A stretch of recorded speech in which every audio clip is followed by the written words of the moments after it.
Good evening, Pauline. How are you tonight? Very good, thank you. Thank you. That's a great introduction. You've been practicing that, huh? I try. Great job. Great job. Very well. Very well. So I just want to thank everyone for being here and listening to this business planning 2 hour webinar. So there's a lot of information we have to go through. So what I would recommend is maybe contacting me directly. You have my email there, my phone number. So if you have any questions, just go ahead and contact me after, because I'm gonna do as much as I can in a business plan explanation for tonight.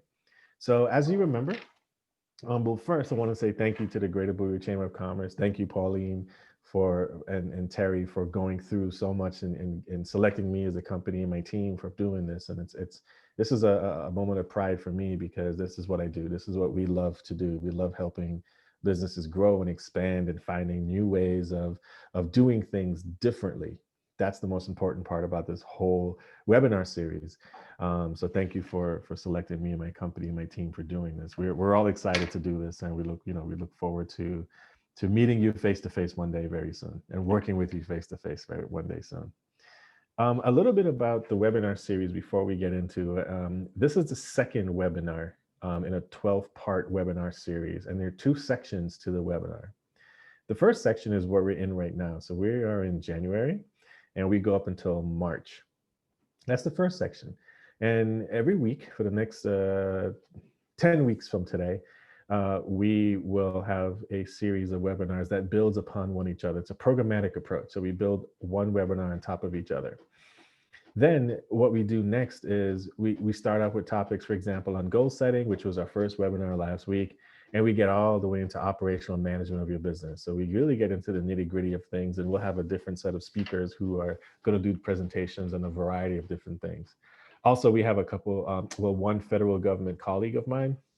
He's going to give us the latest and greatest on the PPP and the IDLE programs of this year. And then we're also planning for a grand finale of July 15th, where we'll have a pitch your business competition. So get ready for practicing your ask, put it that way. We'll definitely share much more information on that to all the attendees via email. You can sign up for that voluntarily. And at the end of the webinars of each 12-part section series, I'll definitely coach you guys on how to actually pitch your business and things like that. So stay tuned for the final webinar of the boat series.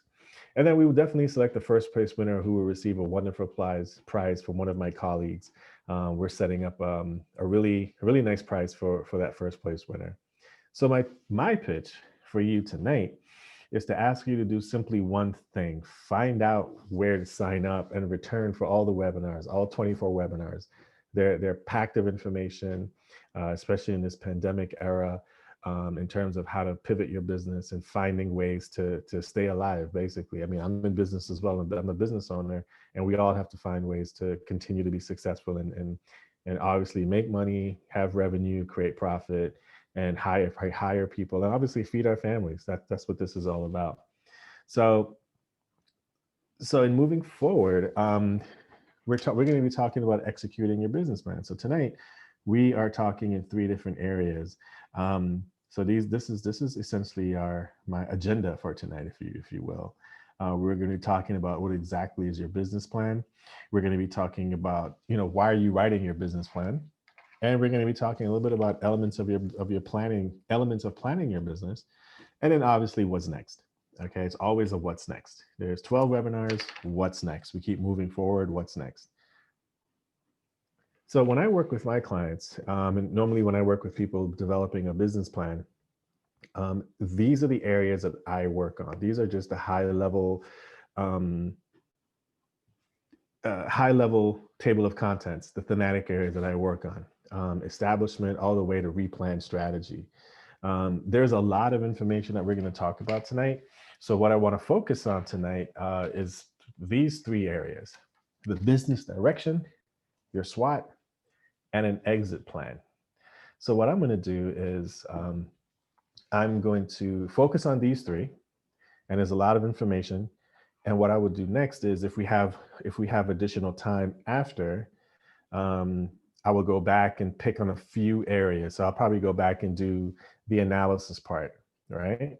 I'll do the analysis part, and I'll probably do maybe some customer needs, and maybe some competition analysis, and go from there. But let's just see how far we can get in this very short period of time. So one element of planning your business is called the business direction. This is essentially step one. Okay. So under business direction, as you saw here, right? These are some of the subsections to that particular higher level theme. So we talk about mission, vision, and culture statement.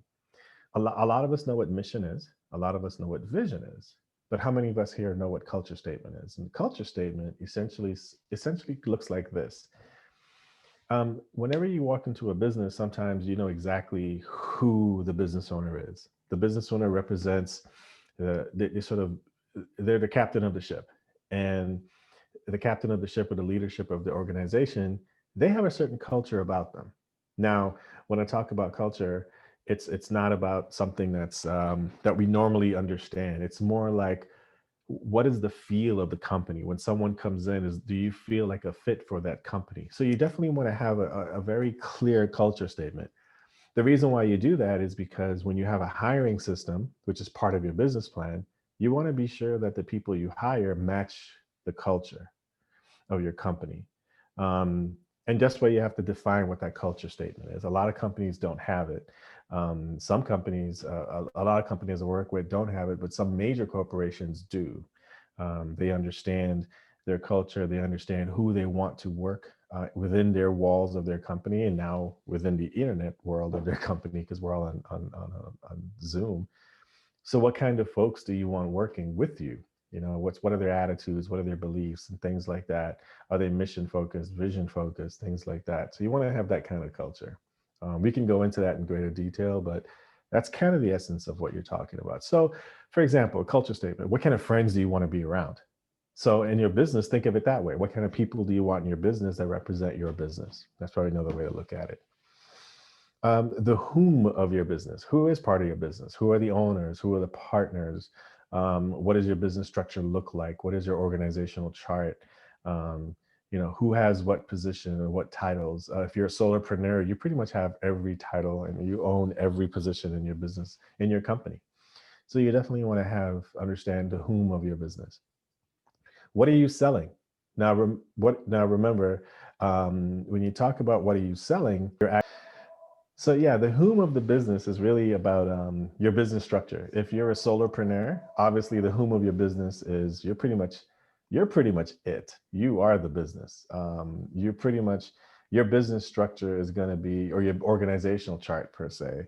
You fill out 100% of every position in there, including garbage collector. So you do everything in your business. So the whom of your business, you definitely want to identify your business structure and your organization, so that as you build your company, you're sort of prepared from an organizational perspective to move forward and hire those people that fit your needs. What are you selling? What are you selling?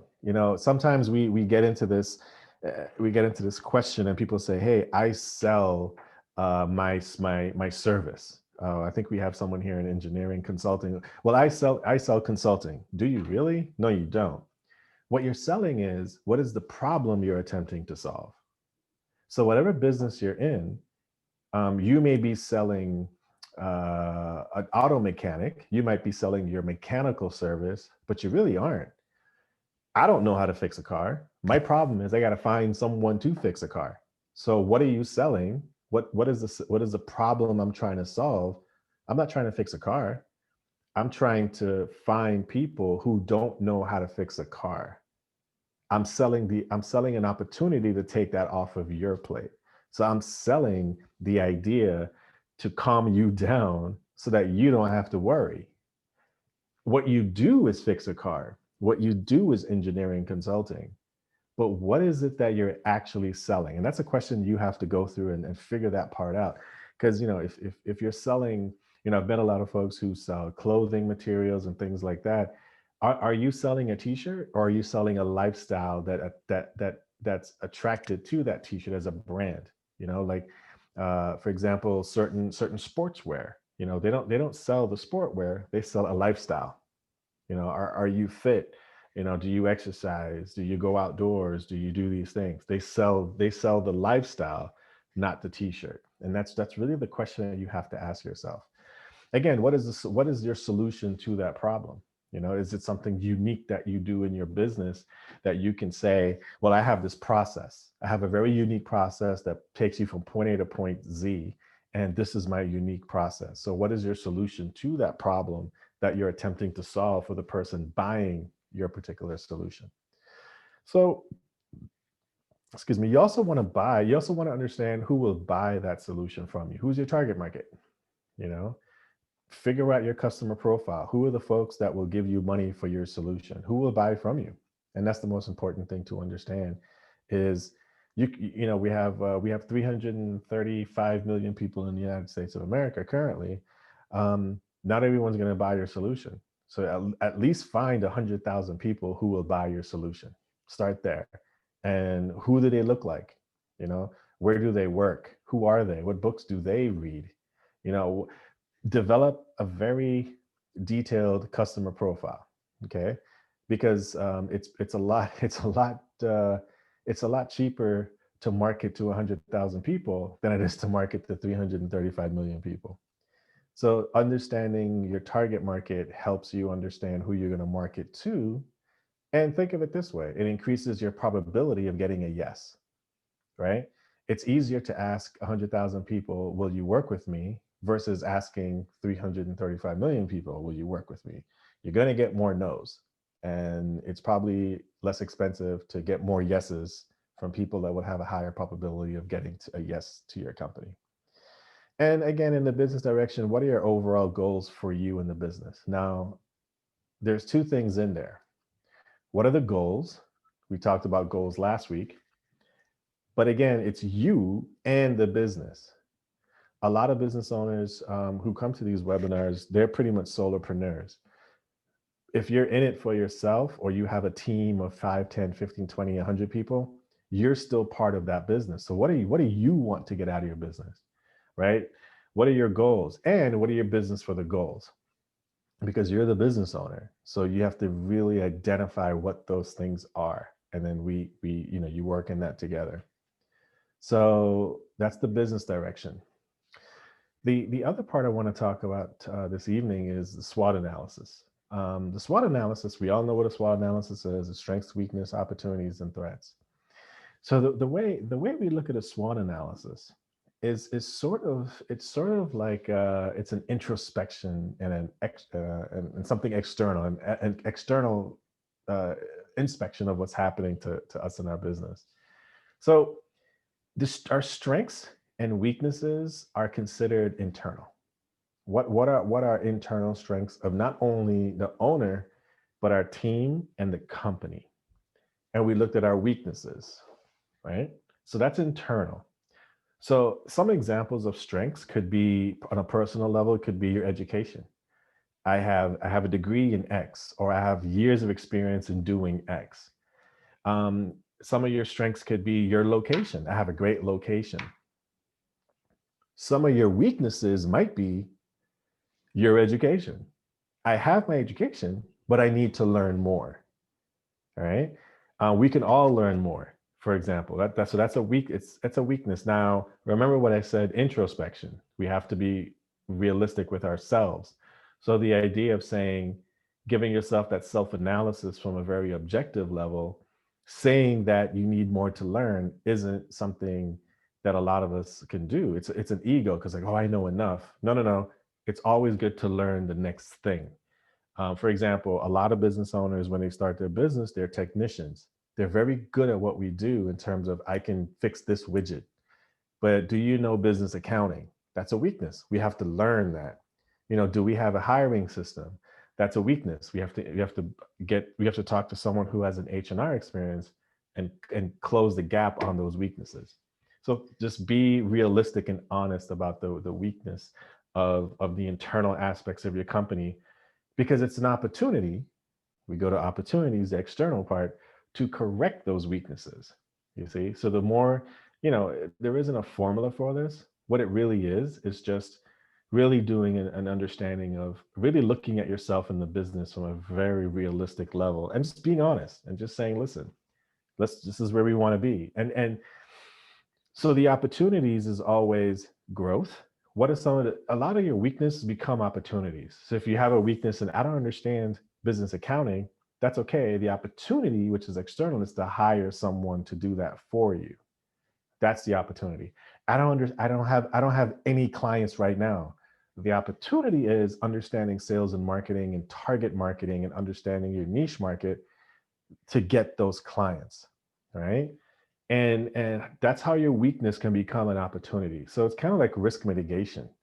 um, if you don't have enough capital funding in your business, that's a weakness. But what's the risk? What's the risk mitigation plan?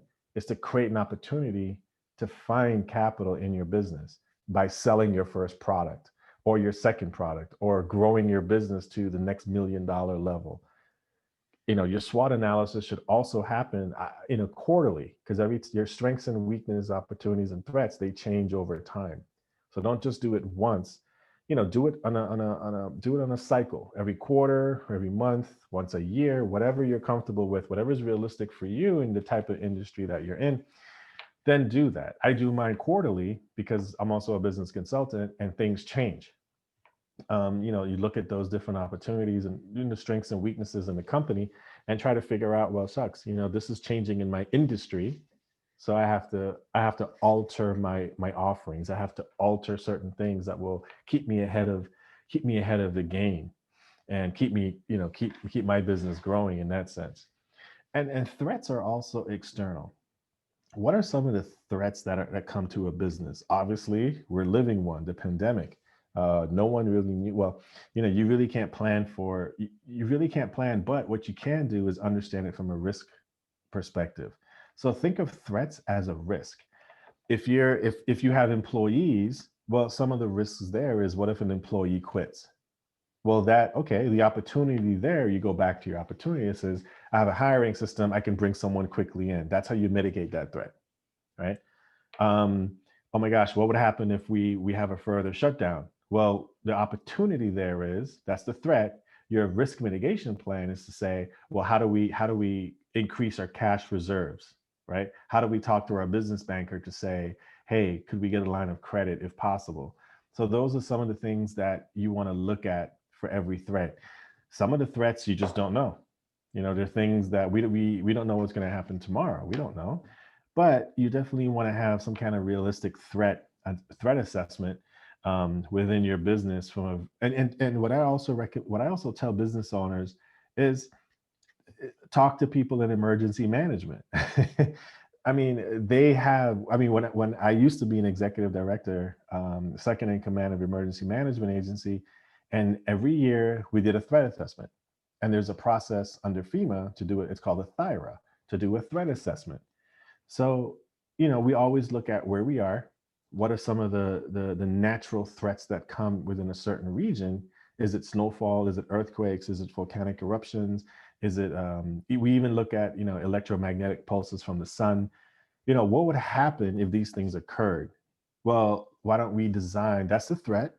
So the opportunity is, let's design our infrastructure to sustain those things. So if it does come down, this is how we address the threat. So obviously you don't know, what those threats are coming. You don't know when they'll come, but if you're ready and you're prepared to deal with it in your business, then that's the way you handle it. You can actually pivot. For example, when we began to shut down in 2020, back in March, we immediately changed our entire year of webinars with other organizations I've done webinars with. We pivoted right away to Zoom. We shifted everyone who registered to Zoom, and we actually I think doubled our webinars throughout last year. And it was just it was about on one phone call. That's what we did. We shut down and we were like, oh wow, we have like a whole 3 to 6 months of webinars in locations. Cancel locations, took the exact same people, sent out a Zoom link and said, we're shifting to Zoom, we're doing this, here's what we're going to do. We were ready. We were ready because we knew technology. We knew the opportunity for technology was already there. And a lot of us were already on Zoom before 2020. So having a good understanding of your SWOT analysis is always, always, always helpful. So don't take this exercise lightly. Think of the worst case scenario. It's not a sexy subject to talk about. What is the worst thing that could happen to us? It's not. We don't want to. It's just we always want to be happy, but take. I believe in taking that pain up front, and that pain up front is actually doing this as part of your business plan. So really talk about your SWOT analysis in that regard. So the next thing I'm going to talk about is a little bit of the exit strategy. And the exit strategy is something that we never really talk about it. We always start our business and we just keep moving forward. And, we don't think about the end in mind. And that's something that we should always, always, always consider.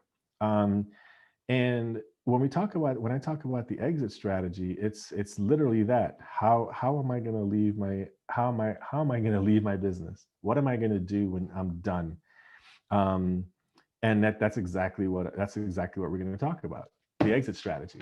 And what we do is we start with the beginning. Okay, it says we start with the end in mind. We start with the end in mind in day one. Okay.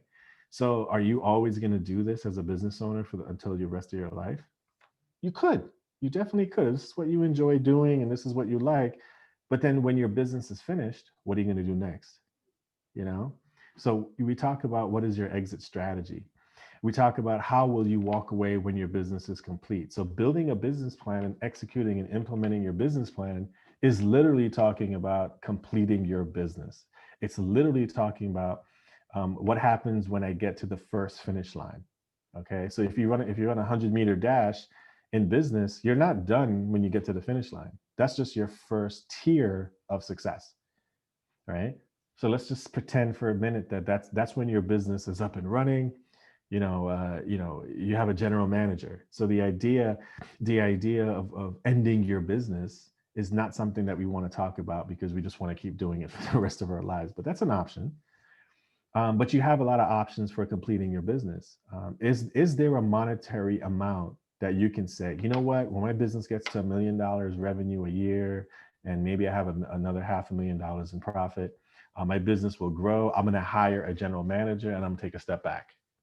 Okay, I'm going to take a step back. I'll let the general manager run the company, and hands off. I can go and do something else. So there's a lot of options. And these are like 4 or 5 different options that you can actually look at. You can actually say, well, you sell your business, you know, that's an option, right? You can actually sell your business 100%. Boom, get rid of it. You've made your money. You've built an equity into your business. And we're going to be talking about equity and valuation in one of the next few webinars coming up. So, please join us on that webinar. It's going to be pretty cool because we're going to be talking about a lot of strategy and tactics for building business equity and how to evaluate your business based on that equity. But it all starts from, how do you create these programs in your business so that it can run on its own per se? Your business is run on its own, but you don't have to be there all the time as an owner. You can hire a general manager, build your teams, have these things, and that you can actually, have those things run that other people are running it for you. How will you transition out of your company? Here's another option. You can probably say, you know what, I'm not going to leave my company, but my company will hire me as a company consultant. And I'll only work 4 hours a week. And I will be a consultant to my own company because there's a new president of the company. They can manage it. I built it over these years. And as a team of 50, 100 people, or even a team of 5 people, I'm gonna walk away. You can do that. It's what you want. This is a business plan. It's how you want to plan your business. It's what your goals are for that business. But there's a lot of things you can do to build your company so you can transition to your next company. You can transition to another investment. You can transition to doing different things in your company. You don't want to be an employee to your company. You want to be a business owner. That's entirely 2 different things. Especially with this pandemic, there's a lot of people who are actually in business and they've actually opened up a third and fourth smaller little business, small cash cows. I know a lot of people who actually went and started selling face masks on Etsy because of the pandemic, and they have it's a little cash cow, but they make good money, maybe $10,000, $20,000 in a year, but that goes a long way. Believe it or not. I mean, a lot of people look at that and say it's not much. It's a lot of money, especially when you're selling face masks on Etsy or those other type of those websites. Um, so think about your next business. Think about what you want to do. This is why when I talked about what are your goals, we talked about it last week. What are your goals? What are your goals? How is this business going to fund your goal? Right? How will you finish the company? If you start something, you got to finish it, right? So if you start a company, how are you gonna finish it? How's it gonna look like in the end? I don't care what business you're in, right? It doesn't matter to me. It shouldn't matter to you. How does it look like in the end? What are you gonna do when you get to that point? So start planning now. Start planning when you start your business plan. If you already have a business plan, by all means, add an exit strategy. I can tell you 100% of business plans I've worked with people who already had a business plan, did not have an exit plan. So when I read their business plan, I analyzed their business plan. I said, you know what? Let's start with the exit plan. And they looked at me like I was nuts. And I'm okay with that because you want to do things differently. You want to get people to think differently about their business.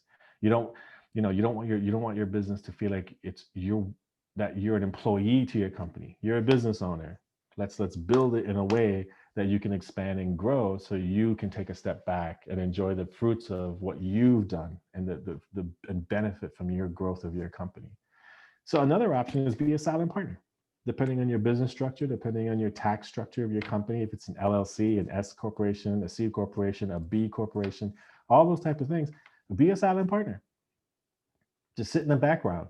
You still collect a check from your company in some way, shape, or form, but there's so many options you can do, and we can talk about as many options as you like, but it's really about the creativity of the people that you surround yourself with. The business banker, your business consultant. That's right, your business consultant is like myself, is one of the most important parts of your business. Haha. I'm going to say that because I'm selling myself. Your business consultant, your business banker, your business lawyer, business accountant, your CPA, tax preparer, your friends, your advisors, your business advisors, who are sometimes your friends and family that know business, the people that you trust. Ask them, say, hey, what do you think about this? As you know, you're going to get a lot of answers, but the decision is finally up to you. How are you going to do that? So what will you do at the end? The end doesn't have to be what we visualize and what we were taught in school. You're old and you get to a point where you can barely stand. Nah, your end can be at age 30. Your end can be, I want to build my business when I'm done at 35 or 45. That's my goal. Then from 45, I'm going to do something else. Times have changed. It's you can do it now. It's well, you can always do it, but it's just the way we were educated. It's the way we were you have to follow this rigid system. Nah, this is your business. How do you want to do it? So in moving on, let's see the next slide. Oh, that's the SWOT. So in terms of writing your business plan, what's next, right? What are some of the things you have to do next in terms of writing your business plan? Prepare yourself. I always tell the people I work with when I write your business plan, be ready. It's hard work. It's not easy, but it's worth it. It's definitely worth it because you're writing down your plan. Last week in the goals webinar, I did talk about, a lot of folks who are very successful. They fortunately, they call them the one percenters. But I look at the one percenters as actually people who actually wrote their plans and goals down. They wrote it down, they followed their plan, they did risk mitigation, they had a SWOT analysis, and they executed their plan. So prepare yourself, right? Work with a fact-based mindset. Assumptions are fine. Find the facts to back up your assumptions. Okay, because a lot of people, I've met a lot of business owners who say, hey, my t-shirts will sell. I'm gonna make $1 million. All right, let's prove it. What's your plan? What's your target market? What's your distribution? What's your distribution plan? What's your operational plan? Who are you selling to? Let's figure it out. What about your financial projections? Let's figure it out. Okay. Be honest with yourself. Ask yourself those hard questions. Can I stick this out? Is this really what I want to do? It's hard. I've been in business since 2013. It's hard. I'm not gonna even lie to you. It's hard, but I love it. I love what I do. It's not a passion. It's not my passion. It's what I'm good at. Okay. This is what I'm good at. And, And am I successful? I don't know. I have a different definition of success, but find out what the definition of success means for you. Okay. Ask yourself those hard questions. What do I define as success? What do I define as failure? Right? Can I absorb failure? Check our egos. Let's be humble, check our egos, and be open to test everything, test our assumptions, test what we do, because you're going to find some really interesting things when you actually put your foot out in the market. The market tells you whether your business is good or not.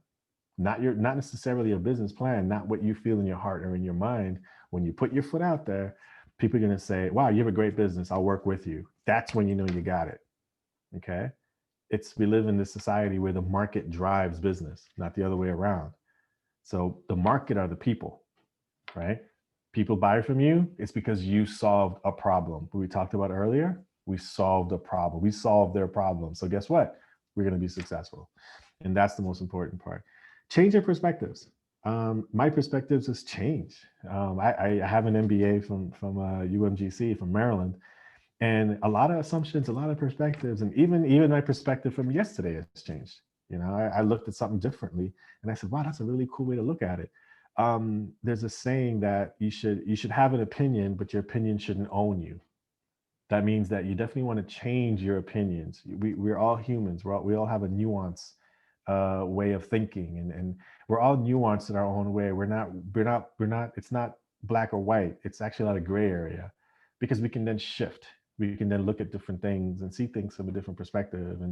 And you still have your core values, but how do you see this? Because in business, you're going to have to look at things differently.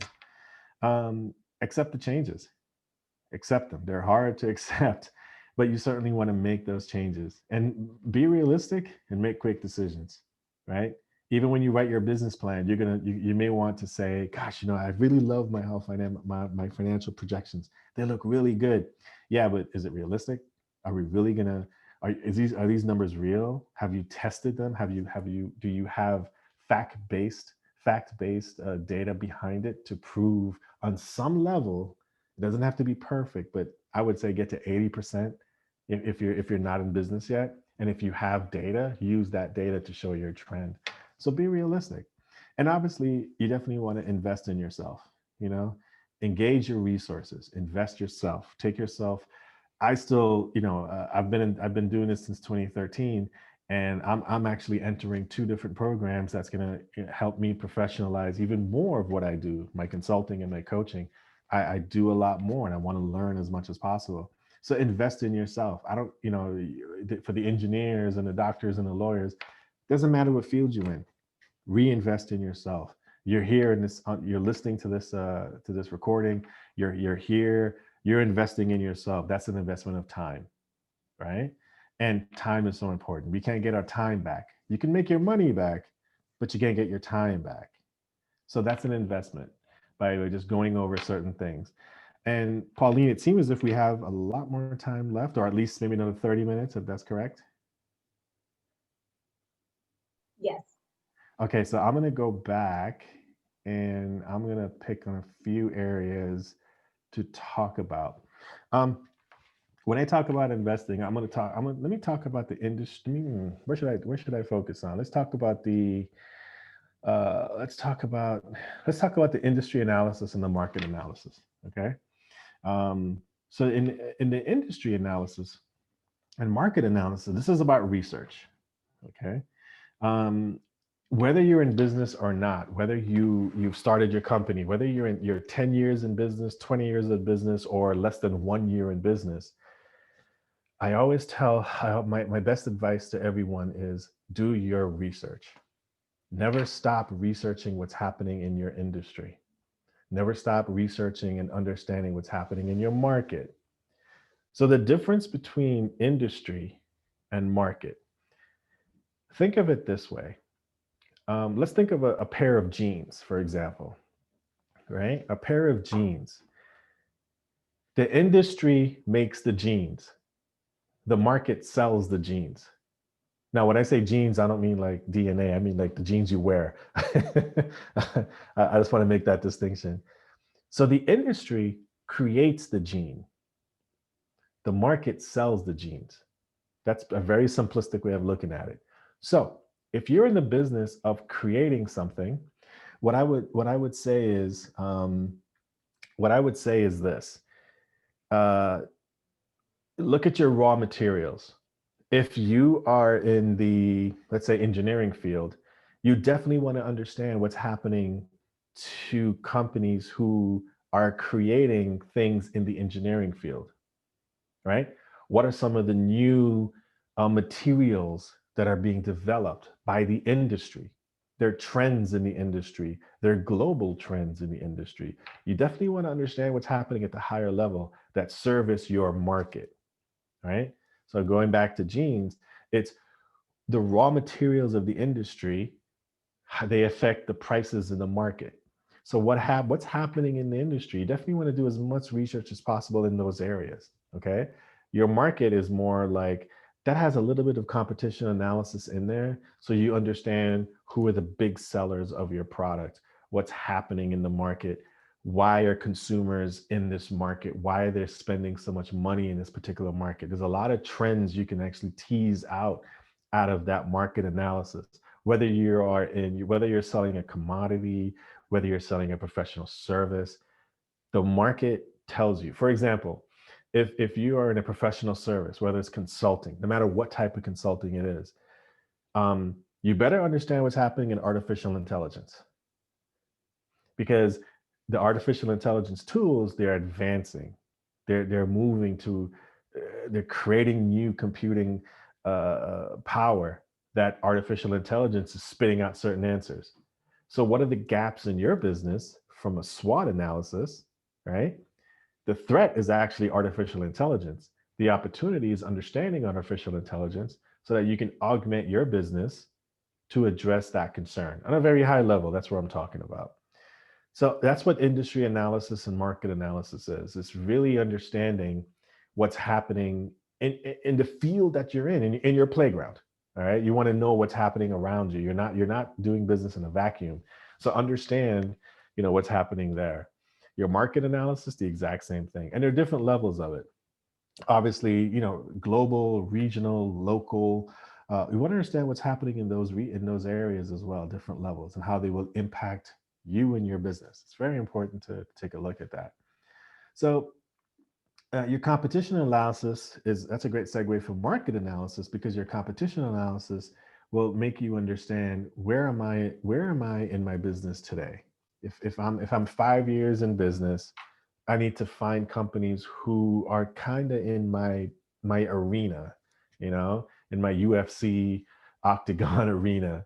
Who are the people I'm sort of working with or fighting with, or who are my competition, and what are some of the things that they offer. I mean, my personal belief is you're your only competition. That's my personal belief.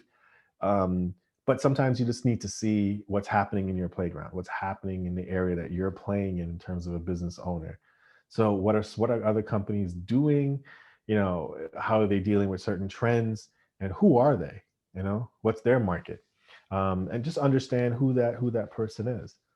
Understand how they're dealing with different customers. In terms of customer needs, you definitely want to understand what your customer needs are, and that kind of comes from your market, and actually it comes from your market analysis, because again, the market tells you, your business, hey, we love your business, we'll give you money for your service. So what exactly are the needs of your customer? Okay, if you are in a certain field, again, your target market describes your customer profile, but now you have to understand what is it that you're solving for them. What do they need? Okay, I go back to the car mechanic example I gave earlier. Yeah, they may need their car fixed. That's what you do, and that's what they need. But what they really need is to not have any disruption to their daily life, right? So then you sell that. You don't sell the mechanic part. You sell, hey, I'm here to help you not have a disruptive life in terms of your automotive needs. Hey, boom, you might get a good client out of that. So so again, those are things that you have to analyze in your business plan. Let's look at let's see, financials, and we're going to be talking about financials in a deeper level. And actually, in the next two webinars, we're getting into some financials. So in the financials part, it's obviously about projections. Okay, it's obviously about projections. So we're gonna be talking about projections in the next couple webinars. We even have a QuickBooks section coming up in the second section of the webinar, which is later in the year, a few months from now. So we'll have a colleague of mine, really good in CFO stuff. I help him out. We actually work together on some CFO things as well for other companies. And he's going to be doing a QuickBooks session on actual the tools of how to use QuickBooks. But in your business plan, we talk about the 1-year projection and the 3-year projection. So, and there's different elements of your projection. Sometimes we do best case scenario, worst case scenario, and then we do an optimal scenario in your financial projections. Yes, it's a lot of work. One of the things I said is be ready. So this is how you get ready in your business. So I think Pauline just mentioned I have like a minute left. So I think I'm going to leave it there, but I do want to say, thank you for your attention. I appreciate you guys showing up. Pauline, do we have a few minutes for questions? I think maybe Charles can ask a question or you can ask a question. Absolutely. If you have time for a few questions and answers, we can. Yeah, sure. That's great. I have one question.